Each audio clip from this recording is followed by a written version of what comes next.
എല്ലാവർക്കും സ്വാഗതം. നമ്മുടെ ഈ കാറ്റക്കിസ പഠന കളരിയിലേക്ക് സ്വാഗതം.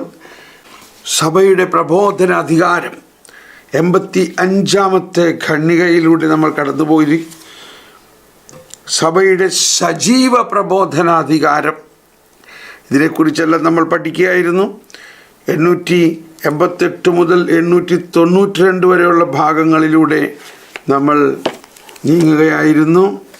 അതിൽ നമ്മൾ വളരെ 88, 89 കഴിഞ്ഞു. 890 മുഴുവനാക്കിയില്ല നമ്മൾ. അതൊന്നുകൂടി നമ്മൾ വായിക്കുകയാണ്.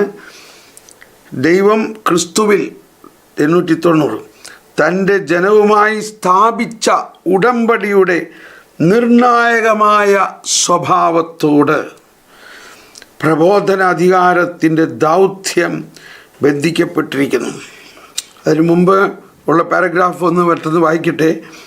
858 കർത്താവിൻ്റെ കൽപ്പനയനുസരിച്ച് തങ്ങളുടെ സഹപ്രവർത്തകരായ വൈദികരോടൊത്ത് എല്ലാവരോടും ദൈവത്തിൻ്റെ സുവിശേഷം പ്രസംഗിക്കുക എന്നത് മെത്രാന്മാരുടെ പ്രഥമ കടമയാണ്. അവർ പുതിയ ശിഷ്യന്മാരെ ക്രിസ്തുവിലേക്ക് ആകർഷിക്കുന്ന വിശ്വാസത്തിൻ്റെ മുന്നോടികളാണ്. ക്രിസ്തുവിൻ്റെ അധികാരമുള്ള അവർ, ശ്രദ്ധിക്കണം, അതാണ് പ്രബോധന ധർമ്മം, അപ്പസ്തോലിക അധികാരം. ക്രിസ്തുവിൻ്റെ അധികാരമുള്ള അവർ അപ്പസ്തോലിക വിശ്വാസത്തിൻ്റെ യഥാർത്ഥ അധ്യാപകരാണ്. 859 അപ്പസ്തോലന്മാരാൽ കൈമാറപ്പെട്ട വിശ്വാസത്തിൻ്റെ വിശുദ്ധിയിൽ സഭയെ സംരക്ഷിക്കുന്നതിന് വേണ്ടി അവൾക്ക് തൻ്റെ അപ്രമാദിത്വത്തിൽ ഒരു പങ്ക് നൽകാൻ സത്യം തന്നെയായ ക്രിസ്തു ആഗ്രഹിച്ചു. ദൈവജനം സഭയുടെ സജീവമായ പ്രബോധന അധികാരത്തിൻ്റെ നിയന്ത്രണത്തിന് കീഴിൽ പ്രകൃത്യാതീതമായ വിശ്വാസാവബോധത്തോടെ, supernatural sense of faith, അതാണ് ഈ വിശ്വാസത്തോട് അന്യോന്യം ഒട്ടിച്ചേർന്നിരിക്കുന്നു. അതാണ് പ്രകൃത്യാതീതമായ എ സൂപ്പർ നാച്ചുറൽ ഫെയ്ത്ത്. 890 ദൈവം ക്രിസ്തുവിൽ തൻ്റെ ജനവുമായി സ്ഥാപിച്ച ഉടമ്പടിയുടെ നിർണായകമായ സ്വഭാവത്തോട് പ്രബോധനാധികാരത്തിൻ്റെ ദൗത്യം ബന്ധിക്കപ്പെട്ടിരിക്കുന്നു. മാർഗഭ്രംശങ്ങളിൽ നിന്നും വിശ്വാസത്യാഗങ്ങളിൽ നിന്നും ദൈവജനത്തെ കാത്തു സൂക്ഷിക്കുന്നതും തെറ്റുകൂടാതെ യഥാർത്ഥ വിശ്വാസം ഏറ്റുപറയാനുള്ള വസ്തുനിഷ്ഠമായ സാധ്യതയുടെ ഉറപ്പ് അവർക്ക് നൽകുന്നതും ഈ പ്രബോധന അധികാരത്തിൻ്റെ കടമയാണ്. അങ്ങനെ ദൈവജനം സ്വാതന്ത്ര്യദായകമായ സത്യത്തിൽ നിലനിൽക്കുന്നതിന് ശ്രദ്ധിക്കുക എന്നതാണ് പ്രബോധന അധികാരത്തിൻ്റെ അജപാലനപരമായ ധർമ്മം. ഇവിടെ വരെ നമ്മൾ ഇന്നലെ പഠിച്ചു. ഈ ശുശ്രൂഷ നിറവേറ്റുന്നതിന് വിശ്വാസത്തെയും സന്മാർഗത്തെയും സംബന്ധിച്ച കാര്യങ്ങളിൽ ക്രിസ്തു അജപാലകർക്ക് അപ്രമാദിത്യ വരം നൽകി. അതാണ് ഈ വരത്തിൻ്റെ വിനിയോഗം വിവിധ രൂപങ്ങളിൽ കൈക്കൊള്ളുന്നു. ഇവിടെ നമ്മളിപ്പോൾ മനസ്സിലാക്കി സജീവമായ പ്രബോധന അധികാരത്തിൻ്റെ നിയന്ത്രണത്തിന് കീഴിൽ മെത്രാന്മാർക്ക്, അപ്പോൾ ഈ മെത്രാന്മാരിലൂടെയാണ് ഈ അപ്പസ്തോലന്മാരാൽ കൈമാറപ്പെട്ട വിശ്വാസത്തിൻ്റെ വിശുദ്ധിയിൽ സഭയെ സംരക്ഷിക്കുന്നതിന് വേണ്ടി അവൾക്ക് തൻ്റെ അപ്രമാദിത്വത്തിൽ പങ്ക് നൽകാൻ സത്യം തന്നെയായ ക്രിസ്തു ആഗ്രഹിച്ചു. ദൈവജനം സഭയുടെ സജീവമായ പ്രബോധനാധികാരത്തിൻ്റെ നിയന്ത്രണത്തിന് കീഴിൽ പ്രകൃത്യാതീതമായ വിശ്വാസാവബോധത്തോടെ ഈ വിശ്വാസത്തോട് അന്യോന്യം ഒട്ടിച്ചേർന്നിരിക്കുന്നു. അതോടൊപ്പം സഭയുടെ അല്ലെങ്കിൽ നമ്മുടെ ആരാധനാക്രമത്തിലെല്ലാം സഭയുടെ കൂട്ടായ്മ ആണ് ആരാധനാക്രമം എല്ലാം വളരെ പ്രത്യേകം അഭിഷേകമാകുന്നത്. ആ സഭയുടെ ഈ കാഴ്ചപ്പാട് പരിശുദ്ധാത്മാവിനാൽ ഈ കർത്താവ് മിശിഹായാൽ തന്നെ തിരഞ്ഞെടുക്കപ്പെട്ട ഈ പ്രബോധന അധികാരത്തിൻ്റെ അഭിഷേകം നമ്മൾ ഇന്നലെ മനസ്സിലാക്കി. ആ അഭിഷേകം, നമ്മൾക്കുള്ള അഭിഷേകം ഒരു ഫ്ലോ ഡയഗ്രം മാതിരിയാണ്. അതിൻ്റെ ഒരു ഒഴുക്ക് നമ്മൾ വ്യക്തിപരമായി ദൈവത്തിൽ വിശ്വസിക്കുന്ന സമയത്തുണ്ടാകുന്ന ഒരു ഒഴുക്ക് മാത്രമല്ല, ആ ഒരു വിശ്വാസി എന്ന് പറയുന്നത് ഹീസ് നോട്ട് ഇൻഡിപെൻഡൻറ്റ്. അതൊരു ഇൻഡിപെൻഡൻ്റ് ആയിട്ടുള്ള ആളല്ല ഒരു വിശ്വാസി. വിശ്വാസം അവന് സഭയിലാണ് കൊടുത്തിരിക്കുന്നത്. നമ്മൾ മാമോദീസായ്ക്ക് ചെല്ലുമ്പോൾ പള്ളിയുടെ അകത്തേക്ക് പ്രവേശിക്കുന്നില്ല, ആദ്യം പുറത്ത് നിൽക്കുകയാണ് ചെയ്യണം. എന്നിട്ട് സഭ അവരെ സ്വീകരിക്കുകയാണ്. അങ്ങനെ സഭയിലേക്കാണ് അവൻ കടന്നു വന്നിരിക്കുന്നത്. അപ്പോൾ മുതൽ നമ്മൾ ആ സഭയുടെ ഹൈറാർക്കി, ദൈവത്തിൽ നിന്നൊഴുകുന്ന ആ അഭിഷേകം സഭയുടെ പരമാധികാരിയിലൂടെ, മെത്രാന്മാരിലൂടെ, വൈദികരിലൂടെ നമ്മിലേക്ക് വരുന്നു. അത് കൂദാശകളിലെല്ലാം ആ അഭിഷേകത്തിൻ്റെ ഒരു വലിയ അഭിഷേകം നമുക്ക് ലഭിക്കുന്നു. പരിശുദ്ധാത്മാവ് അങ്ങനെ മാർപ്പാപ്പയെ തിരഞ്ഞെടുക്കുന്നതിൽ പ്രവർത്തിക്കുന്ന പോലെ പരിശുദ്ധാത്മാവ് മെത്രാനച്ചന്മാരെ തിരഞ്ഞെടുക്കുന്നതിലും പ്രവർത്തിക്കുന്നുണ്ട്. മിലാനിലെ മെത്രാനായ ബിഷപ്പ് അംബ്രോസ് മെത്രാൻ എന്നുള്ളതിനേക്കാൾ കൂടുതൽ നമ്മൾ കട്ടൻ അവരെയെല്ലാം പഠിക്കുമ്പോൾ മനസ്സിലാക്കുന്നു, ആദ്യത്തെ 4 സഭാപിതാക്കന്മാരിൽ ഒരാളായിരുന്നു വിശുദ്ധ അംബ്രോസ്. 4 സഭാപിതാക്കന്മാരിലൊരാൾ. ബിഷപ്പ് അംബ്രോസ് ജനിക്കുന്നത് 340 ആണ്ടിലാണ്, മരിച്ചത് 397 അദ്ദേഹത്തെ ബിഷപ്പായത് വളരെ വിസ്മയനീയമായ ഒരു രീതിയിലാണ്. 374 ആണ്ടിൽ അന്നത്തെ മിലാനിലെ ബിഷപ്പായിരുന്ന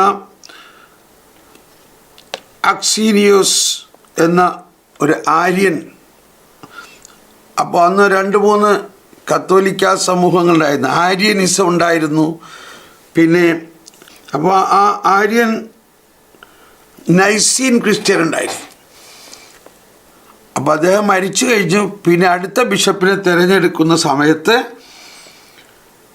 നൈസീൻ ക്രിസ്ത്യൻകാരും ആര്യൻ ക്രിസ്ത്യൻകാരും തമ്മിൽ വലിയ ഒരു വാഗ്വാദവും, അവർ തമ്മിൽ ആർക്ക് വേണം ബിഷപ്പ് സ്ഥാനം, ഏത് ഗ്രൂപ്പിന് ഉണ്ടാവണം എന്നുള്ളതിനെക്കുറിച്ച് തർക്കമുണ്ടായി. അപ്പം അന്ന് ആ സ്ഥലത്തെ ഗവർണറായിരുന്ന അംബ്രോസ്, അദ്ദേഹം ഒരു ഗവർണറായിരുന്നു. അദ്ദേഹം അതിൻ്റെ മധ്യത്തിലേക്ക് ചെന്നു. അവിടെ എന്തെങ്കിലും പ്രശ്നമുണ്ടാകാതെ ഇത് ഒത്തുതീർപ്പിൽ കാര്യങ്ങൾ നടക്കാൻ വേണ്ടി. അങ്ങനെ ഇരു കൂട്ടരുടെയും വാദമുഖങ്ങളെ കേട്ട് അദ്ദേഹം അവരോട് ഇങ്ങനെ സംസാരിച്ചു കൊണ്ടിരിക്കുമ്പോൾ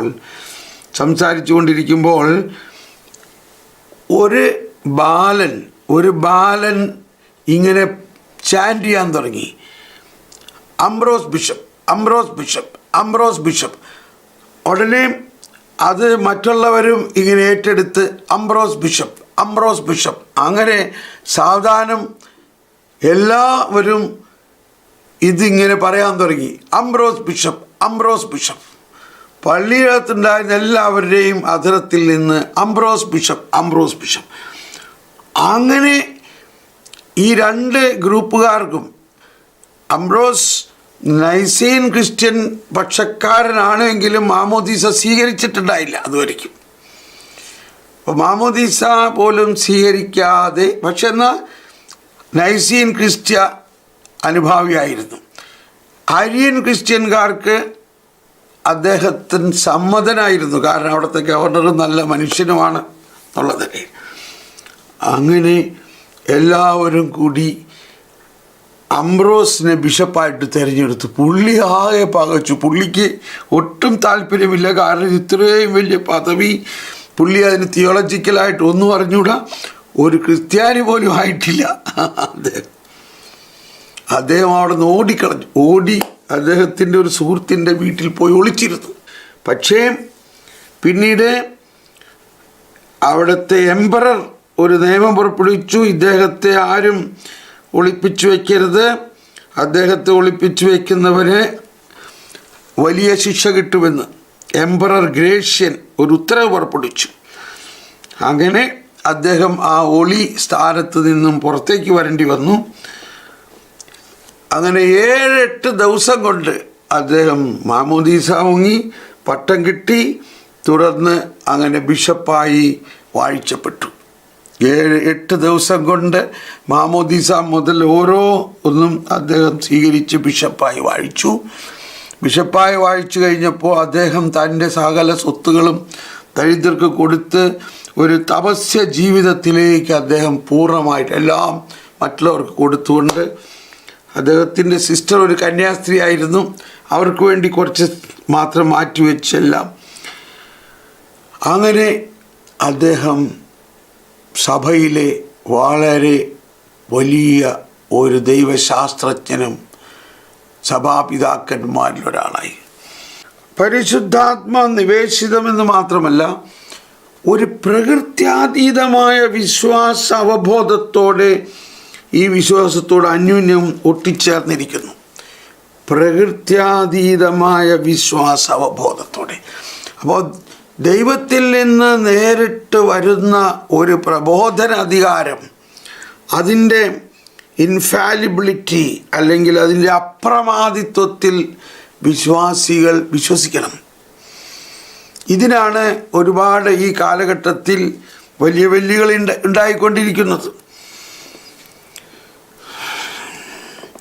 ഇതിന് കാരണം നമ്മൾ ഈ കാലഘട്ടത്തിൽ പ്രകൃത്യാതീതത്തെക്കുറിച്ച് ആരും ചിന്തിക്കുന്നില്ല. എല്ലാവരും അവരവർ പഠിച്ച് വലുതായി, വിദ്യാസമ്പന്നരായി, വിദ്യാഭ്യാസപരമായ ബുദ്ധിയിലൂടെയാണ് ചിന്തിക്കുന്നത്.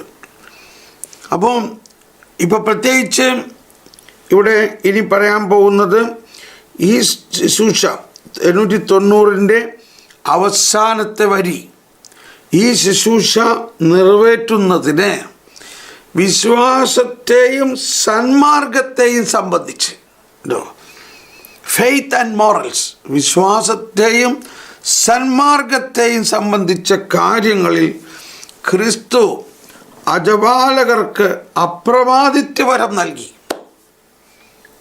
ഈ വരത്തിൻ്റെ വിനിയോഗം വിവിധ രൂപങ്ങളിൽ കൈക്കൊള്ളും.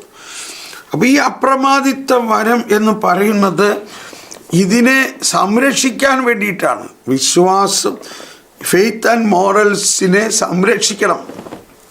പക്ഷേ ആളുകൾ ഇപ്പോൾ പല തരത്തിൽ വ്യാഖ്യാനിക്കുന്നതും പലതരത്തിൽ, മാർപ്പാപ്പ എന്തുകൊണ്ട് അങ്ങനെ പറഞ്ഞു, മാർപ്പാപ്പ എന്തുകൊണ്ട് ഇങ്ങനെ പറഞ്ഞു. മാർപ്പാപ്പയ്ക്കാണ് അപ്രമാദിത്യപരവും വിശ്വാസവും മൊറലിൻ്റെ കാര്യത്തിൽ, സന്മാർഗത്തിൻ്റെയും വിശ്വാസത്തിൻ്റെയും കാര്യത്തിൽ മാർപ്പാപ്പയ്ക്ക് അപ്രമാദിത്യപരമുണ്ട്. പക്ഷെ മാർപ്പാപ്പ പറയുന്ന കാര്യങ്ങളെ മനസ്സിലാക്കാനുള്ള ആ ഉൾക്കാഴ്ച നമുക്കുണ്ടാകണം. ഇപ്പോൾ ഉദാഹരണത്തിന് ഈ കാലഘട്ടത്തിൽ വളരെ, ഞാൻ ഇന്നലെ സൂചിപ്പിച്ചു എന്നാ തോന്നണേ, വലിയ ഒരു ചർച്ചയും എല്ലായിടത്തും മാർപ്പാപ്പയെ കുറ്റം പറഞ്ഞുകൊണ്ട് ഒരുപാട് പോസ്റ്റുകളും ഒരുപാട് നിരൂപണങ്ങളെല്ലാം വരുന്നത് മാർപ്പാപ്പ ഹോമോസെക്ഷൽസിനെ അനുകൂലിക്കുന്നു എന്നുള്ളത്. അപ്പോൾ നമ്മൾ മനസ്സിലാക്കേണ്ട ഒരു കാര്യം, പാപിയും പാപവും രണ്ടും രണ്ടാണെന്ന് മനസ്സിലാക്കണം. അതാണ് വിശ്വാസവും സന്മാർഗത്തിൻ്റെയും വലിയ ഒരു ഘടകം. പാപി ഒന്ന്, പാപം വേറൊന്ന്. ഒരു കർത്താവ് പാപിയെ സ്നേഹിക്കുന്നു, പാപത്തെ വെറുക്കുന്നു. എന്ന പോലെ തന്നെ സഭ ഒരമ്മയാണ്. ഒരമ്മ നമ്മുടെ വീട്ടിൽ തന്നെ, നമ്മൾക്ക് 8 മക്കളുണ്ട് അല്ലെങ്കിൽ 5 മക്കളുണ്ട്. അതിനകത്ത് ഒരുവൻ അസാൻമാർഗികമായ ജീവിത രീതിയാണ് അവൻ്റേത്. എന്തു ആയിക്കൊള്ളട്ടെ, ആ അമ്മ അവനിലുള്ള അസന്മാർഗികതയെ അമ്മ വെറുക്കുന്നു. പക്ഷേ അമ്മയ്ക്ക് സ്വന്തം മകനെ വെറുക്കാൻ പറ്റുമോ? അപ്പോൾ ഇതാണ് നമുക്ക് ഇപ്പോഴും മനസ്സിലാകാത്തൊരു കാര്യം. ഞാൻ പറഞ്ഞത് ഒരുപക്ഷെ റിപ്പീറ്റ് ചെയ്യായിരിക്കും, എങ്കിലും എനിക്കത് റിപ്പീറ്റ് ചെയ്യാൻ തോന്നുകയാണ്. കാരണം അത് വളരെ നല്ല ഒരു ഉദാഹരണമാണ്. മാർപ്പാപ്പ ഒരു പ്രസ് കോൺഫറൻസിലെ ആളുകൾ ഡയറക്റ്റ് ചോദിച്ചു, മാർപ്പാപ്പ സ്വവർഗ അനുരാഗികളെ, ഹോമോസെക്ഷൽസിനെ അനുകൂലിക്കുന്ന ആൾക്കാർ പറയണു. അപ്പോൾ മാർപ്പാപ്പ പറയാണ്, നിങ്ങൾ ഒന്ന് ചിന്തിക്കൂ, ഒരു വീട്ടിൽ 4 മക്കളുണ്ട്, അതിൽ ഒരാൾ ഒരു ഹോമോസെക്ഷലാണ്. എന്ത് ചെയ്യണം? അവനെ അവൻ്റെ മാതാപിതാക്കൾ വീടിന് പുറത്താക്കണോ? അവനെ വീടിന് പുറത്താക്കാൻ പറ്റുമോ? അവൻ അവരുടെ മകനാണ്. അപ്പോൾ സഭ അതുപോലെ ഒരമ്മയാണ്, ഒരപ്പനാണ്. സഭയുടെ മക്കളെ സഭ സ്നേഹിക്കുന്നു. എന്നാൽ അവരിലുള്ള അസന്മാർഗികതയെ അകറ്റാൻ സഭ അവരെ സഹായിക്കണം. അതിനുവേണ്ടി അവരോട് സംസാരിക്കണം, അവർക്ക് വേണ്ടി പ്രാർത്ഥിക്കണം, അവർക്ക് വേണ്ടതെല്ലാം ചെയ്തു കൊടുത്ത് അവരെ സ്നേഹത്തിലൂടെ നയിക്കുമ്പോൾ അവരെ അസന്മാർഗികതയിൽ നിന്നും അവരെ മോചിപ്പിച്ച് അവർ വിശുദ്ധിയിൽ കൊണ്ടുവരാൻ പറ്റും. അപ്പോൾ ഇതിനകത്ത് ഏറ്റവും കീ ആയിട്ടുള്ളൊരു പോയിൻ്റ്, ആരും മനസ്സിലാക്കാത്ത, ഈ വിമർശിക്കുന്നവർ മനസ്സിലാക്കാത്തൊരു കാര്യം, ഇത് തമ്മിലുള്ള വ്യത്യാസമാണ്. പാപവും പാപിയും. ഇപ്പം നമ്മളുടെ തന്നെ മക്കളിൽ ഇതൊക്കെ ഉണ്ടാവും. പക്ഷേ നമ്മൾ അങ്ങനെ ഒരു പാപിയാണെന്ന് പറഞ്ഞാൽ അവൻ നമ്മുടെ മക്കളല്ലാതാകുമോ? അപ്പോൾ അങ്ങനെ ഒരു വലിയ മദ്യപാനിയാണ്, എന്ത് ചെയ്തിട്ടോ അവൻ്റെ മദ്യപാനം മാറുന്നില്ല എന്നും പറഞ്ഞുകൊണ്ട് അവനെ പുറത്താക്കാൻ പറ്റുമോ? നമുക്ക് പറ്റില്ല. കാരണം അവൻ നമ്മുടെ മകനാണ്. അപ്പോൾ എല്ലാ മനുഷ്യരും ഏറ്റവും വലിയ പാപിയും മക്കളാണ്. ദൈവത്തിൻ്റെ മക്കളാണ്, സഭയുടെ മക്കളാണ്, നമ്മുടെ മക്കളാണ്. അപ്പോൾ വിശ്വാസവും സന്മാർഗത്തെയും തമ്മിലുള്ള ആ പ്രബോധനത്തിൽ സഭയ്ക്ക് വ്യക്തമായ കാഴ്ചപ്പാടുണ്ട്. അപ്പോൾ മനുഷ്യരെ വഴിതെറ്റിപ്പോയ ഒന്നിനെ അന്വേഷിച്ച് കണ്ടുപിടിച്ച് സഹായിച്ച് തോളിലേറ്റി രക്ഷിക്കുക എന്നുള്ളതാണ്. വഴിതെറ്റിപ്പോയവനെ പറഞ്ഞു വിടുകയല്ല സഭയുടെ ദൗത്യം. സഭയുടെ ദൗത്യം വഴിതെറ്റിപ്പോയതിൻ്റെ പുറകെ പോവുക. അപ്പം അതാണ് ക്രിസ്തു പഠിപ്പിച്ച ആ തത്വം. 99 നല്ല ആടുകളെയും ഉപേക്ഷിച്ചുകൊണ്ട് വഴിതെറ്റിപ്പോയ ഒന്നിൻ്റെ പുറകെ പോയി കണ്ടുകിട്ടുവോളം അതിനെ അന്വേഷിച്ച് അതിനെ താങ്ങിയെടുത്ത് കൊണ്ടുവരുന്ന അജപാലനമാണ്. അപ്പോൾ നമ്മൾ പലപ്പോഴും ഈ ഓരോ ന്യൂസുകൾ കേൾക്കുമ്പോൾ നമുക്കുണ്ടാകേണ്ട ഒരു വിവേചനം വേണം. വിവേചനം ഇതാണ്: പാപിയും പാപവും തമ്മിലുള്ള വ്യത്യാസം. ദൈവം പാപിയെ സ്നേഹിക്കുന്നു, പാപത്തെ വെറുക്കുന്നു.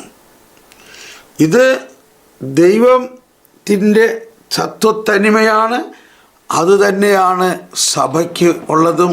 അതാണ് നമ്മൾ ഓരോരുത്തരിലും ഉണ്ടാകേണ്ടത്. ഒരു വ്യക്തി വലിയ പാപിയാണെന്ന് ഉള്ളത് കൊണ്ട് ആ വ്യക്തിയെ നമുക്ക് ഉപേക്ഷിക്കാൻ പാടില്ല. ആ വ്യക്തിയെ സ്നേഹിക്കണം. ആ വ്യക്തിയിലുള്ള പാപത്തെ നമ്മൾ വെറുക്കണം. അതാണ്. ഇത് വെച്ചിട്ട് ഇനി നിങ്ങൾ ഓരോന്നും നോക്കിക്കോളൂ. ഓക്കെ. അപ്പം ഈ ഫെയ്ത്ത് ആൻഡ് മോറൽസ്, വിശ്വാസവും ഈശോ ആ പാപിനിയായ സ്ത്രീയെ കല്ലെറിയാൻ വന്നവരോട് പറഞ്ഞു, നിങ്ങളിൽ പാപമില്ലാത്തവൻ അവളെ ആദ്യം കല്ലെറിയട്ടെ. കണ്ടോ, എല്ലാവരും പോയി, അവൾ മാത്രം അവിടെ. നീ അവളോട് പറയാണ്, നിന്നെ ആരും വിധിച്ചില്ലേ? ഇല്ല കർത്താവേ, ഞാനും നിന്നെ വിധിക്കുന്നില്ല, പോയിക്കൊള്ളുക, മേലിൽ പാപം ചെയ്യരുത്. കണ്ടോ, പാപത്തെ വെറുക്കുന്നു, അവളെ സ്നേഹിക്കുന്നു. അപ്പോൾ ഇങ്ങനെയുള്ള ആ അപ്രമാദിത്യ വരത്തിലൂടെ സഭ നൽകുന്ന ഒരു കാഴ്ചപ്പാട് ഞാൻ പറഞ്ഞതേ ഉള്ളൂ. ഇനി 891, തൻ്റെ സഹോദരങ്ങളെ, കണ്ടോ, തൻ്റെ സഹോദരങ്ങളെ വിശ്വാസത്തിൽ ഉറപ്പിക്കുന്ന സകല വിശ്വാസികളുടെയും അത്യുന്നതനായ ഇടയനും അധ്യാപകനുമെന്ന നിലയിൽ മെത്രാൻ സംഘത്തിൻ്റെ തലവനായ റോമാ മാർപ്പാപ്പ തൻ്റെ ധർമ്മത്തിൻ്റെ ശക്തിയാൽ തന്നെ വിശ്വാസത്തെയോ സന്മാർഗത്തെയോ സംബന്ധിച്ച ഒരു സത്യം ആത്യന്തികമായ ഒരു നടപടിയിലൂടെ പ്രഖ്യാപിക്കുമ്പോൾ ഈ അപ്രമാദിത്വം വിനിയോഗിക്കുന്നു. അതാണ് വിശ്വാസം. ഫെയ്ത്ത് ആൻഡ് മോറൽസിൻ്റെ കാര്യത്തിൽ ആ അപ്രമാദിത്യം എന്താണെന്നുള്ളത് ഇവിടെ വ്യക്തമാക്കുകയാണ്. തൻ്റെ സഹോദരങ്ങളെ വിശ്വാസത്തിൽ ഉറപ്പിക്കുന്ന സകല വിശ്വാസികളുടെയും അത്യുന്നതനായ ഇടയനും അധ്യാപകനും എന്ന നിലയിൽ മെത്രാൻ സംഘത്തിൻ്റെ തലവനായ റോമാ മാർപ്പാപ്പ തൻ്റെ ധർമ്മത്തിൻ്റെ ശക്തിയാൽ തന്നെ വിശ്വാസത്തെയോ സന്മാർഗത്തെയോ സംബന്ധിച്ച ഒരു സത്യം ആത്യന്തികമായി ഒരു നടപടിയിലൂടെ പ്രഖ്യാപിക്കുമ്പോൾ അതാണ് വിശ്വാസ സത്യങ്ങളുടെ പ്രഖ്യാപനം. ഈ അപ്രമാദിത്വം വിനിയോഗിക്കുന്നു, പ്രൊമുൽഗമേഷൻ, അതിൻ്റെ പ്രഖ്യാപനം. അപ്പോൾ അങ്ങനെയുള്ള പ്രഖ്യാപനം നമ്മൾ ഉദ്ദേശിക്കുന്ന രീതിയിൽ വിശ്വാസികളുടെ വിശ്വാസത്തെ തളർത്തുന്ന രീതിയേ അല്ല, അതിനെ കർത്താവിൽ നിന്നും കിട്ടിയിട്ടുള്ള വിശ്വാസത്തിൻ്റെയും വിശ്വാസ സത്യങ്ങളുടെയും ഏറ്റവും ശ്രേഷ്ഠമായ പ്രബോധനമായിരിക്കും അത്. അപ്പോൾ അതിൽ തന്നെ ഒരുപാട് പേർക്ക് പല തെറ്റിദ്ധാരണകളുണ്ട്. കാരണം വിശ്വാസ സത്യങ്ങളെ വിശ്വാസികളായ നമ്മൾ യഥാർത്ഥമായിട്ട് മനസ്സിലാക്കാതെ പാപിയെയും പാപത്തെയും തിരിച്ചറിയാൻ സാധിക്കുന്നില്ലെങ്കിൽ എന്ത് ചെയ്യും? അപ്പോൾ വിശ്വാസിയെ സംരക്ഷിക്കുകയും വിശ്വാസിയെ പാപത്തിൽ നിന്നും രക്ഷിക്കുകയും ചെയ്യുന്നത് ദൈവത്തിൻ്റെ പ്രവൃത്തിയാണ്. അതേ പ്രവൃത്തി തന്നെയാണ് സഭ തുടരുന്നത്. അതിനുവേണ്ടി നിയോഗിക്കപ്പെട്ടിരിക്കുന്ന വലിയ ഇടയനാണ്. എസെക്കിയേൽ പ്രവാചകൻ്റെ പുസ്തകത്തിൽ എസെക്കിയേൽ 34:11 മുതൽ 12, 15 മുതൽ 15, ദൈവമായ കർത്താവ് അരുളി ചെയ്യുന്നു, ഇതാ ഞാൻ തന്നെ എൻ്റെ ആടുകളെ അന്വേഷിച്ച് കണ്ടുപിടിക്കും. ആടുകൾ ചിതറിപ്പോയാൽ ഇടയൻ അവയെ അന്വേഷിച്ചിറങ്ങും. അതുപോലെ ഞാൻ എൻ്റെ ആടുകളെ അന്വേഷിക്കും. കാറ് നിറഞ്ഞ അന്ധകാരപൂർണമായ ദിവസം ചിതറിപ്പോയ ഇടങ്ങളിൽ നിന്നെല്ലാം ഞാൻ അവയെ വീണ്ടെടുക്കും. ജനതകളുടെ ഇടയിൽ നിന്നും ഞാൻ അവയെ കൊണ്ടുവരും. രാജ്യങ്ങളിൽ നിന്നും അവയെ ഒരുമിച്ച് കൂട്ടും. പിന്നെ 15 മുതൽ ദൈവമായ കർത്താവ് അരുളിയിട്ട്, ഞാൻ തന്നെ എൻ്റെ ആടുകളെ മേയ്ക്കും. ഞാൻ അവയ്ക്ക് വിശ്രമസ്ഥലം നൽകും. നഷ്ടപ്പെട്ടതിനെ ഞാൻ അന്വേഷിക്കും. വഴിതെറ്റിപ്പോയതിനെ ഞാൻ തിരികെ കൊണ്ടുവരും. മുറിവേറ്റതിനെ ഞാൻ വെച്ച് കെട്ടും. ബലഹീനമായതിനെ ഞാൻ ശക്തിപ്പെടുത്തും. കൊഴുത്തതിനെയും ശക്തിയുള്ളതിനെയും ഞാൻ സംരക്ഷിക്കും. നീതിപൂർവം ഞാൻ അവയെ പോറ്റും. ദൈവമായ കർത്താവ് അരുളി ചെയ്യുന്നു, എൻ്റെ അജഗണമേ, ആടിനും മധ്യയും മുട്ടാടിനും കോലാട്ടിൻ മുട്ടനു മധ്യയും വിധി നടത്തും. അപ്പോൾ അന്ത്യവിധിയെക്കുറിച്ചുള്ള വായനകൾ ആണ് സുവിശേഷ ഭാഗം. അപ്പോൾ നല്ല ഇടയനാണ്. ആ ഇടയൻ്റെ ദൗത്യം വഴിതെറ്റിപ്പോയതിനെ അന്വേഷിച്ച് കണ്ടുപിടിച്ച് സ്നേഹമുള്ളവരെ, നമുക്കുണ്ടാകേണ്ട വലിയ ഒരു ഉൾക്കാഴ്ചയാണ് ആ പ്രധാന ഇടയനുമായി ഒന്നായിട്ടാണ് അജഗണം നിൽക്കുന്നത്. അജഗണവും ഇടയനും, ഈ ഇടയനും അജഗണവും തമ്മിലുള്ള ഈ ബന്ധമാണ് ബൈബിളിൻ്റെ ആരംഭം മുതൽ ഉള്ള വലിയ ഒരു രഹസ്യം. അബ്രാഹം ഒരിടയനായിരുന്നു, മോശ ഒരിടയനായിരുന്നു, ദാവീദ് ഇടയനായിരുന്നു. അങ്ങനെ അവരെല്ലാം അതിലൂടെയാണ് കർത്താവ് പ്രതീകാത്മകമായി കൊണ്ടുവന്നിരിക്കുന്നത്. അപ്പോൾ നല്ല ഇടയൻ ആടുകൾക്ക് വേണ്ടി ജീവൻ കൊടുത്ത് അതിനെ രക്ഷിക്കും. ഇങ്ങനത്തെ ഒരു സ്പിരിച്വാലിറ്റിയാണ്. ഓക്കെ, അപ്പോൾ നമുക്ക് മുന്നോട്ട് പോകാം.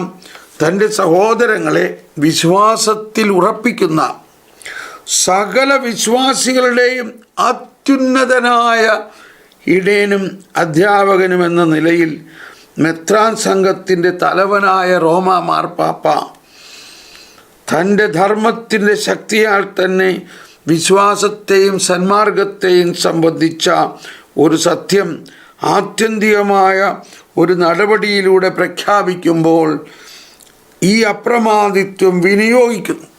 അപ്പോൾ നമ്മുടെ പ്രശ്നം, നമ്മൾ റോമിൽ നടക്കുന്ന കാര്യങ്ങളും സഭയിൽ നടക്കുന്ന കാര്യങ്ങളും എങ്ങനെ അറിയണേ?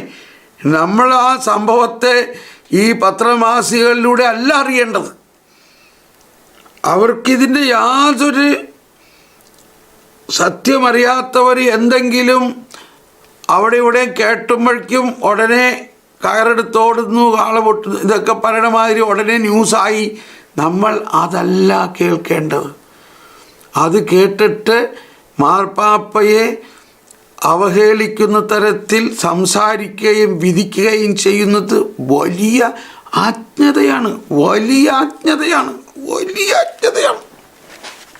മറിച്ച് നമ്മളതിൻ്റെ സത്യം അറിയാൻ അതിൻ്റെ ഔദ്യോഗികമായ പ്രബോധന അധികാരത്തിനോട് നമ്മൾ അന്വേഷിക്കണം. നമ്മുടെ നാട്ടിലാണെങ്കിൽ ഇപ്പോൾ KCBCയിലൂടെ ഇപ്പോൾ KCBCക്ക് ഒരു ചാനലുണ്ട്, അതിൽ ആ വാർത്തകൾ വരുന്നുണ്ട്. ഇനി അതില്ലെങ്കിൽ വറ്റിക്കാൻ വെബ്സൈറ്റിൽ എല്ലാവർക്കും ആക്സസ് ചെയ്യാവുന്നതാണ്. മാത്രമല്ല, നമ്മൾ മനസ്സിലാക്കണം, സഭ ഒരു ഔദ്യോഗിക പ്രബോധനം ഇറക്കണത് ന്യൂസ് പേപ്പറിലൂടെ അല്ല എന്ന് മനസ്സിലാക്കണം. അതാദ്യം നമ്മൾ മനസ്സിലാക്കണം. സഭയുടെ ഇപ്പോൾ നമ്മൾ നിലവിലുള്ള ഈ അപ്പസ്തോലിക പ്രബോധനങ്ങൾ എത്ര കാലത്തെ ഡിസ്കഷനുകളും തീരുമാനങ്ങളും പ്രാർത്ഥനകളും കഴിഞ്ഞിട്ട് മാർപ്പാപ്പ അതിറക്കുന്നതിന് മുമ്പ് മുൻകൂട്ടി അറിയിച്ച് ഇന്ന സ്ഥലത്ത് പോയി, ഇപ്പോൾ ഈ ചാക്രിക ലേഖനം ഇറക്കുന്നതിന് മുൻപ് അതിനെക്കുറിച്ച് അനൗൺസ് ചെയ്തു, ഇതാണ് അതിൻ്റെ ആശയം, അതിനതുകൊണ്ടാണ് ഇറക്കുന്നത്. ഫ്രാൻസിസ് അസീസിയുടെ കല്ലറയിൽ പോയിട്ട് അതിനെ അവിടെ വളരെ വളരെ വലിയ പ്രാർത്ഥനാപൂർവം അതിനെ സീൽ വെച്ചു സൈൻ ചെയ്തു. കണ്ടോ, എന്ന പോലെയാണ് ഇറക്കുന്നതെന്ന് നമ്മൾ വിശ്വാസികൾ വിശ്വസിക്കണം. അപ്പോൾ സഭയുടെ വിശ്വാസത്തെ രക്ഷിക്കുന്നതിനുള്ള വലിയ ഇടയനാണ് മാർപ്പാപ്പ. ഇനി നമ്മൾ തുടർന്ന് ഈ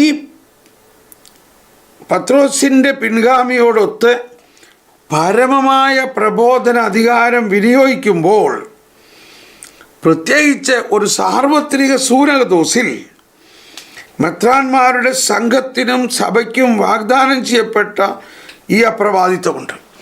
അപ്പോൾ ഇനി രണ്ടാമത് ഒരു സാർവത്രിക സൂനകദോസ്, ഇപ്പോൾ വറ്റിക്കാൻ കൗൺസിൽ അതല്ലെങ്കിൽ സാർവത്രിക സൂനകദോസ് വിളിച്ചു കൂട്ടുമ്പോൾ മെത്രാന്മാരുടെ സംഘത്തിനും സഭയ്ക്ക് വാഗ്ദാനം ചെയ്യപ്പെട്ട ഈ അപ്രമാദിത്വമുണ്ട്. അപ്പോൾ ആ സംഘം ഒരു തീരുമാനമെടുക്കുന്നതിനും ഈ അപ്രമാദിത്വമുണ്ട്.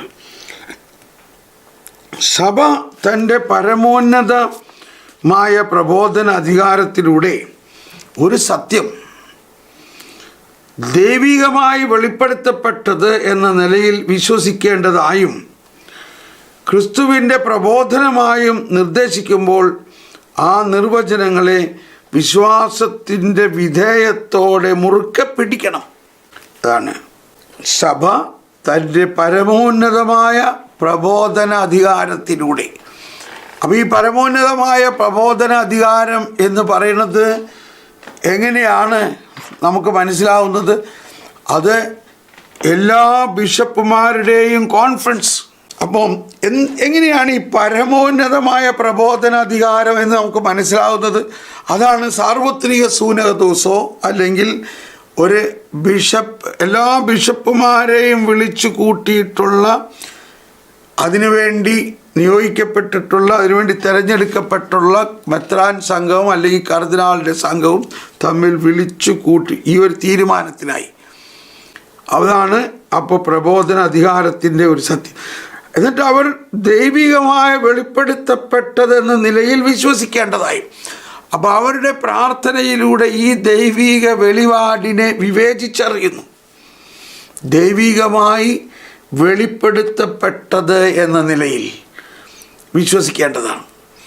അപ്പോൾ ദൈവികമായി വെളിപ്പെടുത്തപ്പെട്ടത് എന്നുള്ള നിലയിൽ സഭയുടെ ആധികാരികമായ മാർപ്പാപ്പയും മറ്റ് കർദിനാളന്മാരും മെത്രാന്മാരും കൂടി ചേർന്നിട്ട് അവർ അതിനോട് പ്രാർത്ഥനാപൂർവം വിവേചിച്ചറിയുമ്പോൾ നമ്മൾ അത് സ്വീകരിക്കാൻ കടപ്പെട്ടവരാണ് വിശ്വാസികൾ. മറിച്ച് നമ്മൾ ഉടനെ പോയിട്ട് ഉടനെ നമ്മളൊരു ക്യാമറയും വെച്ചും കൊണ്ട് വൈക്കും വെച്ച് അത് ശരിയല്ല എന്നും പറഞ്ഞൊരു വീഡിയോ ഇറക്കുന്നതല്ല. അത് മനസ്സിലായില്ലെങ്കിൽ അത് പഠിക്കണം മനസ്സിലാകാൻ വേണ്ടിയിട്ട്. എല്ലാം നമുക്ക് മനസ്സിലാകണമെന്നില്ല. ക്രിസ്തുവിൻ്റെ പ്രബോധനമായും നിർദ്ദേശിക്കുമ്പോൾ ആ നിർവചനങ്ങളെ വിശ്വാസത്തിൻ്റെ വിധേയത്വത്തോടെ മുറുക്കെ പിടിക്കണം. ഇവിടെയാണ് വിശ്വാസികളായ നമുക്കുണ്ടാകേണ്ട ഒരു അനുസരണം. വിശ്വാസത്തിൻ്റെ വിധേയത്വം എന്ന് പറയുന്ന ഒരു വചനം കൂടിയുണ്ടത്. വിശ്വാസത്തിന് 420 ഇവിടെ LG 25 ഇവിടെ ലൂമൻ ജൻഷം 25. റോമാക്കാർക്ക് ഇത് ലേഖനത്തിൽ പറയുന്നുണ്ട് വിശ്വാസത്തിൻ്റെ അനുസരണം. അപ്പോൾ അനുസരണം എന്ന് പറയുന്നതിൽ പല കാര്യങ്ങളുണ്ട്. ഒന്ന്, ഏറ്റവും പ്രധാനമായ ഒരു അനുസരണം വിശ്വാസത്തിൻ്റെ അനുസരണമാണ്. റോമർ 1-ാം അധ്യായത്തിൽ ആദ്യ ഭാഗങ്ങളിലുണ്ട്. 1:5 കണ്ടോ, അവൻ്റെ നാമത്തെ പ്രതി വിശ്വാസത്തിൻ്റെ വിധേയത്വം സകല ജാതികളുടെ ഇടയിൽ ഉളവാക്കേണ്ടതിന് ഞങ്ങൾ കൃപയും അപ്പസ്തോലനാവും പ്രാപിച്ചിരിക്കുന്നു. അപ്പോൾ വിശ്വാസത്തിൻ്റെ വിധേയത്വം. അപ്പോൾ കർത്താവ് ഈശോ മിശിഹായിലൂടെ നമുക്ക് ലഭിച്ചിരിക്കുന്ന ഈ വിശ്വാസത്തിൻ്റെ വിധേയത്വം. അപ്പോൾ ക്രിസ്തുവിൻ്റെ പ്രബോധനമായും നിർദ്ദേശിക്കുമ്പോൾ അപ്പോൾ ആ സഭയുടെ പ്രബോധനം ക്രിസ്തുവിൻ്റെ പ്രബോധനമായിട്ട് തന്നെ നമ്മൾ സ്വീകരിക്കണം. ആ നിർവചനങ്ങളെ വിശ്വാസത്തിൻ്റെ വിധേയത്വത്തോടെ മുറുക്കെ പിടിക്കണം. വിശ്വാസത്തിൻ്റെ വിധേയത്വത്തോടെ. അത് ലൂമൻ ജൻഷ്യത്തിൽ പറഞ്ഞിരിക്കുന്ന ഒരു അപ്പസ്തോലിക ഒരു പ്രബോധനമാണ്. അതേസമയത്ത് അതിൻ്റെ ഒരു വചനം ഞാൻ പറഞ്ഞതേ ഉള്ളൂ.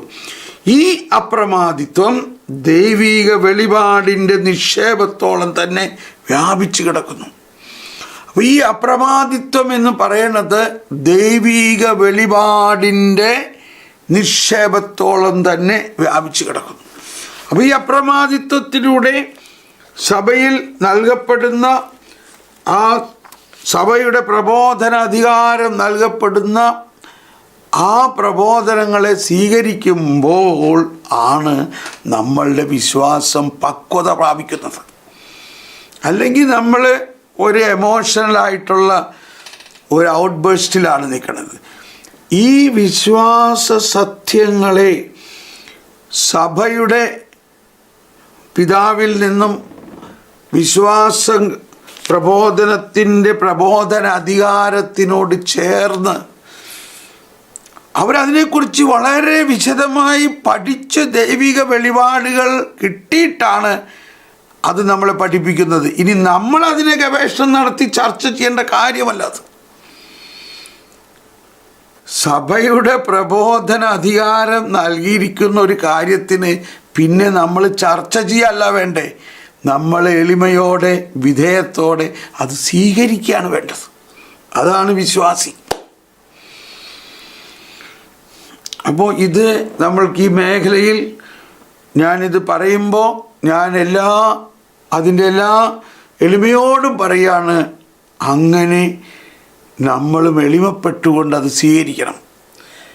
നിങ്ങൾ ആർക്കെങ്കിലും അതിനെ സ്വീകരിക്കാൻ ബുദ്ധിമുട്ടുണ്ടെങ്കിൽ നമ്മൾ പ്രാർത്ഥിക്കണം, പരിശുദ്ധാത്മാവ് എനിക്കിത് സ്വീകരിക്കാൻ പറ്റണില്ല, എന്തുകൊണ്ടാണ് എന്ന് പരിശുദ്ധാത്മാവ് നമ്മളെ സഹായിക്കും. നമുക്കിപ്പോൾ ഇവിടെ നിർത്താം. നമ്മളപ്പോൾ ഈ പ്രബോധന അധികാരത്തെ സ്വീകരിക്കുന്നതിൽ, ആ പ്രബോധന അധികാരം നൽകിയിരിക്കുന്ന വിശ്വാസ സത്യങ്ങളെ സ്വീകരിക്കുന്നതിൽ ബുദ്ധിമുട്ടുണ്ടെങ്കിൽ നമ്മുടെ വിശ്വാസത്തിൻ്റെ വളർച്ച അവിടെ നിൽക്കും. പിന്നെ നമ്മളവിടെ വളരില്ല. അതാണ് ഡോണ്ട് ക്വഞ്ച് ദ സ്പിരിറ്റ് എന്ന് പറയുന്നത്. പരിശുദ്ധാത്മാവിനെ നിർവീര്യമാക്കരുത്, പരിശുദ്ധാത്മാവിനെ ദുഃഖിപ്പിക്കരുത്. കാരണം ഈ പ്രബോധനങ്ങളുടെ വെളിപാടിൻ്റെ മുഴുവനും ചാലക ശക്തി പരിശുദ്ധാത്മാവാണ്. ഇപ്പം നമ്മൾ മാർപ്പാപ്പയെ തിരഞ്ഞെടുത്തതും ബിഷപ്പിനെ തിരഞ്ഞെടുത്തതിൽ പരിശുദ്ധാത്മാവ് പ്രവർത്തിച്ച കാര്യങ്ങൾ നമ്മൾ മനസ്സിലായി.